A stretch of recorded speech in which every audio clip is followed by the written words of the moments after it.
gun is different. A gun is used for one thing: firing projectiles. We can agree with that. A gun isn't. You don't cook with a gun. That's true. You don't play baseball with a gun. Uh-huh. There is no other purpose for a gun other than to shoot projectiles. Welcome back to Under Oath. Now, you and I basically started our careers as juvenile public defenders. I remember. And you and I both know there were two reasons kids committed crimes, basically. The friends they hang out with and their crappy parents. No dad at home. And their crappy parents, whether they were there or not. Well, if you're a dad and to be home means more than just being in the house, being present is not enough. How many mothers did you talk to who would never hold their baby responsible? All of them. Okay, so it's not just fathers not being there. Every one of them. It's the fathers not being there or not caring. Yes. And the mothers coddling their kids all the way up into the juvenile detention center. I remember I had a father and a mother sitting across the table, and the kid was there, and the mother was blah, blah, blah, blah, blah. And of course, it was the dumbest thing I've ever heard. The dumbest argument I've ever heard somebody say. And I looked over at the father, and I should have asked the question. I go, dude, really? And he goes, I got to go home with her. I got to go home with her. That's what he said. And I remember thinking to myself, and I was young. I mean, I was 30, 29, 30. And I was like, wow, is this the world we live in? And now that I've been practicing for a quarter century, yes.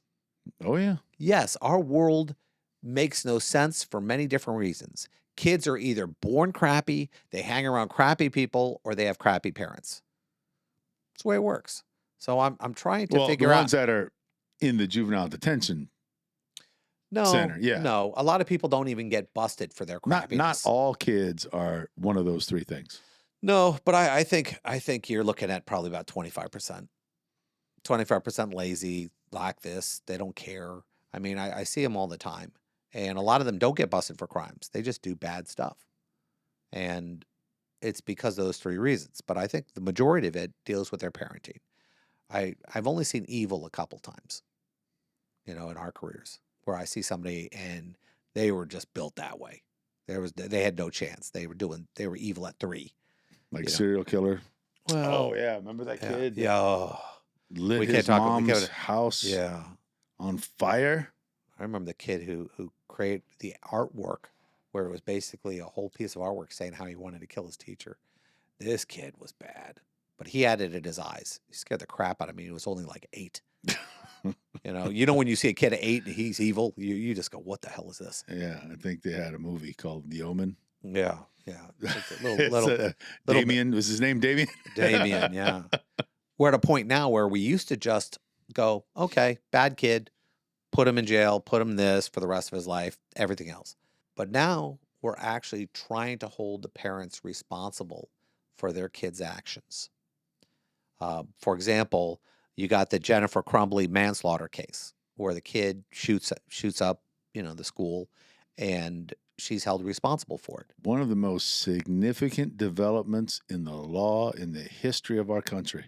Actually holding a parent criminally responsible for the crimes your kid commits. That's unheard of in our form of government. But is it wrong? No. Not really. I'm kind of wow, you flip-flopping MF. I've known you for a quarter of a century. What the hell happened to you? I'm kind of okay with it because you don't like it now. Because we have too many, what you just said. We have too many degenerates running around out there because their parents didn't take the job of raising their kids seriously, and they need to. You are costing us. You're costing the entire country. Every time you produce a worthless, sucking on the benefits of the system type of kid who has no interest in working, no interest in improving his life or the life of anybody else, it's just a huge drain on all of us. Causing damage to other people. Yeah, that's my issue. And murdering people and stabbing them and shooting them at schools like happened in this case. Now, the issue in this case was she knew her son had some mental issues and he had access to her weapon. Yeah, see, and that's Morally, I want to hold the parents responsible. Legally, that's a different matter. She's facing 15 years. They found her after What are you 10 supposed hours. to do when you know your kid has a mental issue? You supposed to not let them go to school? Hide my gun. See, I agree morally, but I don't see how you hold somebody responsible for the criminal action of another person legally. Jury found her that way. She's looking at 15 years in prison. And you know what? Here's the thing. I have a special needs child. I had a gun. Since I didn't have a proper safe, I got rid of all my bullets. I couldn't even risk him getting it. Even my safety was secondary Do you to still the have the safety of gun? the world. Yeah, but I have a safe now. But you still have the gun. Yeah. So theoretically, your kid could get a hold. No. It's in a safe. It's And a the very combination secure is safe. something other than 000? Oh, hell yeah. It's actually a fingerprint code. Oh. So unless we share the same fingerprint, he ain't doing it. Unless he pulls one of those Mission Impossible. Dun, dun, dun, dun, dun. You can And lift trust your me, Jacob fingerprints ain't off your pulling no cup. Mission Impossible stuff. Dun, dun, dun. Jacob would look at me. What data doing? Oh, don't worry about it. Well, if you didn't have a safe. I think everyone should have some kind of combination safe. And it's not that expensive. In fact, the safe is probably about less than 20% of the cost of the gun. And I think that should just be a cost that you do. For example, if you have rifles, you got the big safe. You can go to Dick's Sports, and they sell it for like $200-300. So you're going to pass a law, can't buy a gun unless it comes with a safe? Unless you have to sell the safe with it, and you have to use it. Yeah. I believe every American outside of, let's say, felonies, unless you have a violent felony, should be able to have a weapon. But I also believe in responsibility for that gun. And I think you should have to, you should know how to shoot the gun. All right. You should know the safety of the gun. Let's not talk about your kid because that's too personal. But someone else, autistic kid, severely autistic, 23, 24 years old, right? But not mentally. Grabs a baseball bat. Different. Runs down to the park, beats some 5-6-year-old kid to death with it because he was having fun. Didn't realize what he was doing. It's different in the sense that a baseball bat is not a weapon. Is the parent responsible because they knew the mental deficiency of their kid? No, because then the kid could have got a knife. He could have got anything. But a gun is different. A gun is used for one thing: firing projectiles. We can agree with that. A gun isn't. You don't cook with a gun. That's true. You don't play baseball with a gun. There is no other purpose for a gun other than to shoot projectiles. Okay. So we agree with this one that this is clearly like a Ginsu knife. He got the knives. So I use that to cut my stuff. I cut my food. Okay, I'm not slicing food with a 357. Okay, so something's clearly a pair of nunchucks. Same thing. If you have a nunchucks, yes, absolutely, put the nunchucks away. So do you think they wouldn't have prosecuted this mom, and they're prosecuting the dad too, from what you told me? You don't think they'd have prosecuted if it had been a weapon other than the gun? Yeah, like if it was a baseball cap, a knife, a gun, a knife or base, no. Even though she knew about. No, then well, I don't know if our audience knows there was a drawing that the school called the mom. I think just the mom, right? The school, so that you guys know, the school called the mom and said, "Hey, listen, we found a drawing. Your kid has a drawing of a gun with dead people around it, and words to the effect of, 'Help me, I can't stop. All I see is blood. Life's worthless or pointless,' or something like that." So that is something that you probably wouldn't just know if you just paid attention to the headlines. Do you sue the school on top of that for letting this kid back in without him being cleared by a mental? Yes, absolutely. Okay. Especially when they met with the parent, and my understanding of the facts are the parent and the school met, and she didn't want to take the kid, which for whatever reason, I don't know why she didn't want to take the kid. If it was mine, I would have taken the kid straight to a mental health professional, but she didn't. And the school agreed to keep the kid, though. No. We're going to keep the kid. All right, you can't take the kid? All right, we'll keep the kid. When you say that to the mom, now you've relieved her of whatever duties she had. After you say, "Oh, that's fine, we'll keep the kid now," it is now our responsibility to make sure that he doesn't carry out this very specific violent threat that he's made. What's interesting about this is a school, for example, we've been talking about school security forever. And I think we only care about school security when it comes to weapons, how we feel about gun control. For example, if you're pro-gun, you go, security, it is what it is. But teachers should carry guns, whatever.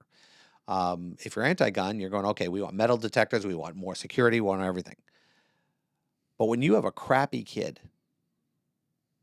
and you can't boot him because the same people who want to protect these kids from gun violence want to make sure these kids have access to education, even if it negatively affects the other kids in the school.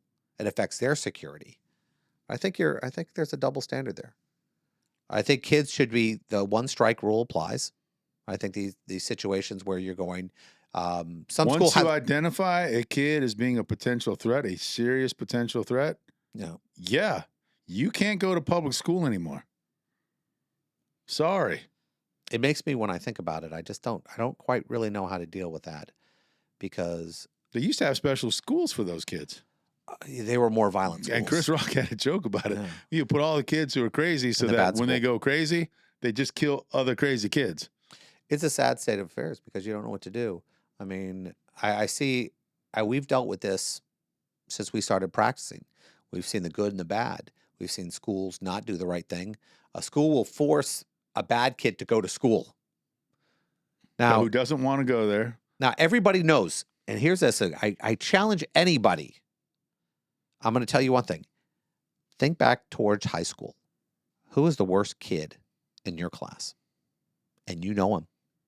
You could probably name him right now. You probably know, I don't know his last name, but you know his first name. And you go, oh, that was Rudy. Everyone knows the bad kid who caused fights, who did bad stuff, who hurt people physically. And we did nothing about it. Oh, he got suspended for 2 weeks. He came back and whooped somebody else's ass. Yep.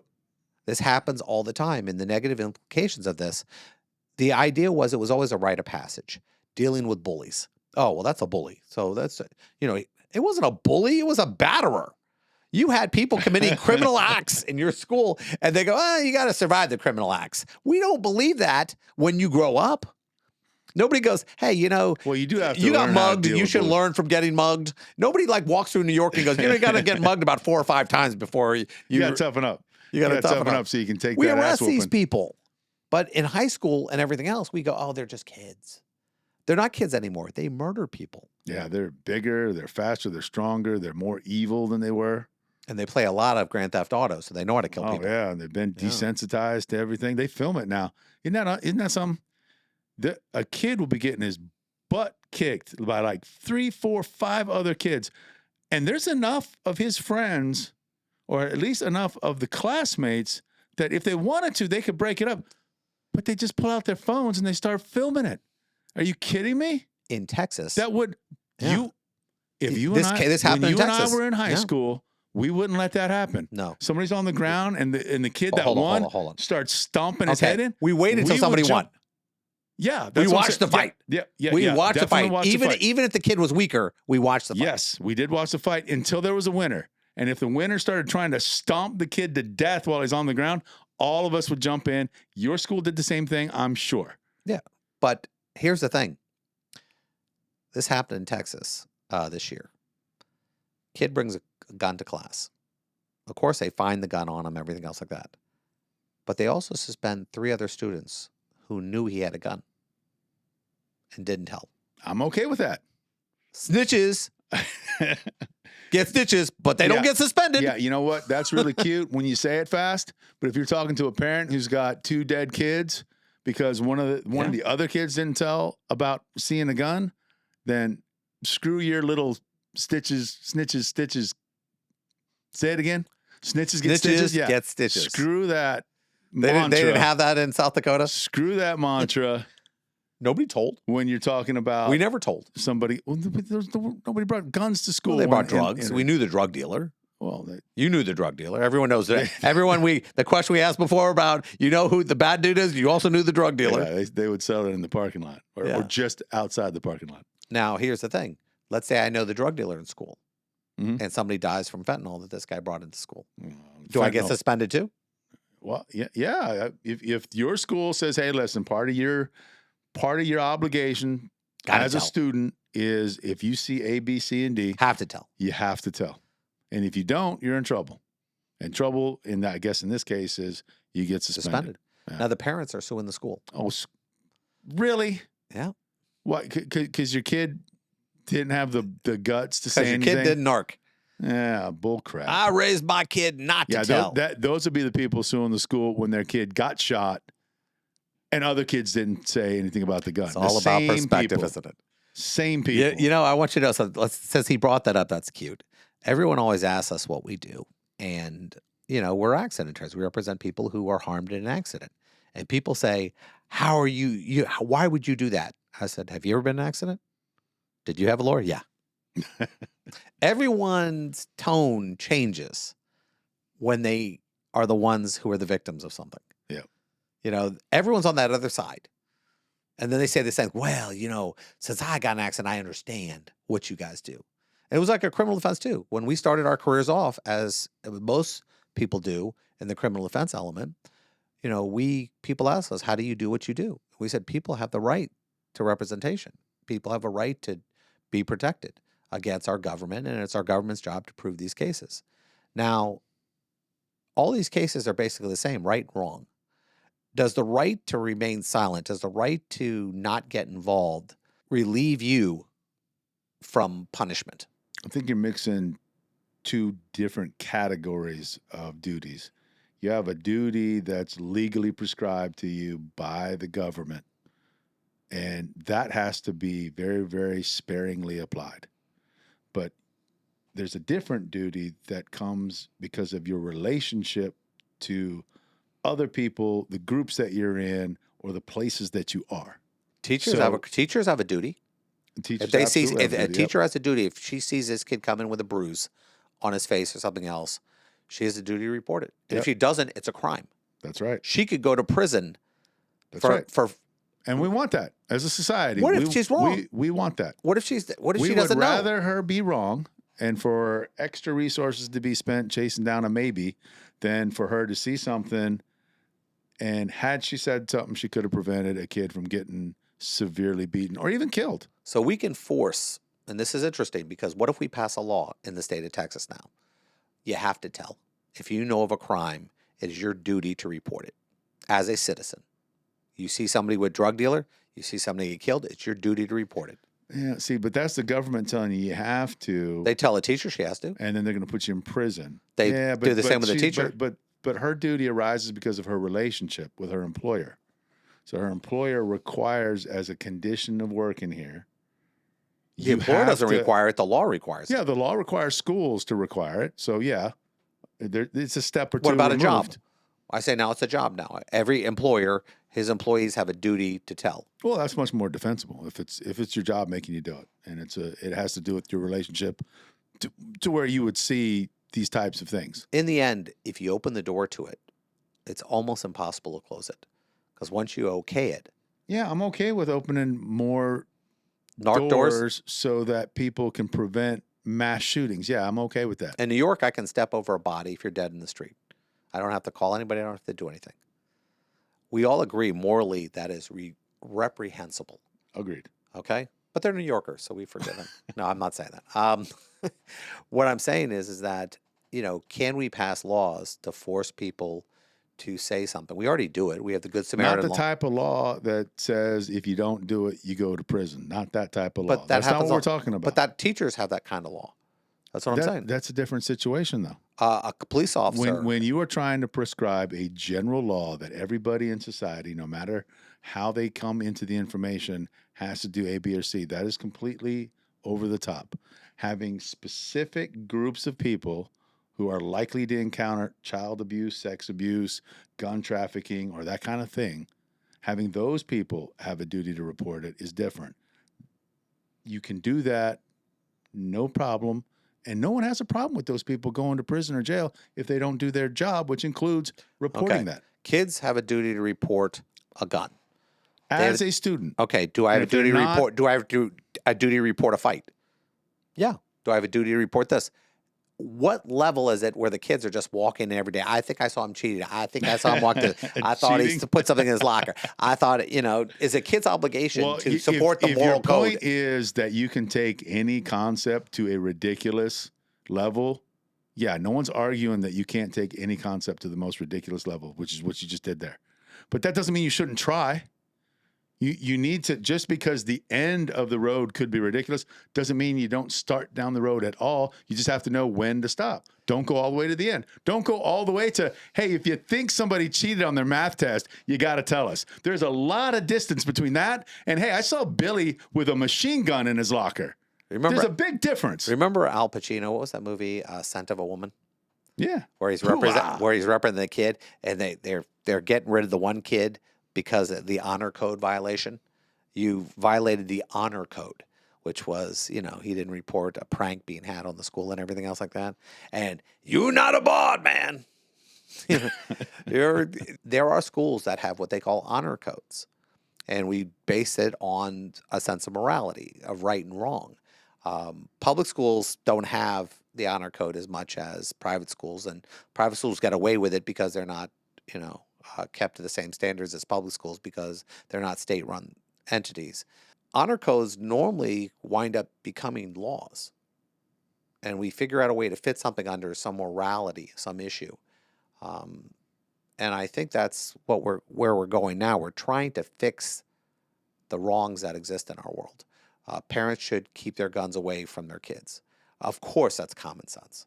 So we have to legislate morality, is what you're saying. Because people won't do it on their lazy. Own. They're too lazy and too dumb. You didn't have to say it. I did. They're too lazy Intellectually and too dumb. deficient? Yes, too dumb. Intellectually deficient. It's That's your what Harvard job says. to raise your the kid smart guys come up with better into words a for that. functioning, contributing member of society. If you can't do that, you don't deserve your kid. Honest to God, you don't. So you and I, when it comes to this one, the gun thing, protecting your gun from your crazy kids, you believe the parent should be held criminally responsible. Yeah. Okay. Sending them to prison, I'm okay with that. So parents I don't think are America is ready for that. For the actions of their children. In some certain egregious situations, yes. Not in all cases, but in that one, yes. Well, Jennifer Crumbley, Craig wants to lock you up. Bye-bye, Jennifer. Bye-bye, Jennifer.